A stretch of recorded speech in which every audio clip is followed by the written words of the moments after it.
Hello guys, আপনাদের জন্য নিয়ে চলে আসলাম একেবারে নতুন মডেল স্যামসাংয়ের A14 5G।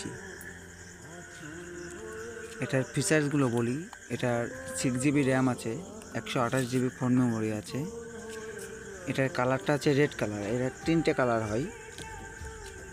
এটার ফ্রন্ট ক্যামেরা আছে 13 মেগাপিক্সেল এবং ব্যাক ক্যামেরা আছে 50 মেগাপিক্সেল। এর পিছনে ট্রিপল ক্যামেরা আছে। এটাতে 5000 mAh ব্যাটারি আছে। অনলাইন প্রাইস আছে 15,499। এটা আপনারা যদি আমাদের কাছ থেকে নেন, চলে আসেন কুরুলিয়া বাজার বাপি টেলিকমে। এটা অনলাইন থেকেও কম দামে পেয়ে যাবেন। এখানে ফাইন্যান্সের সুব্যবস্থা আছে এবং মোবাইল এক্সচেঞ্জ করার সুব্যবস্থা আছে। প্রত্যেক মোবাইল কেনাকাটাতে পেয়ে যাবেন আকর্ষণীয় পুরস্কার। চলে আসুন বাপি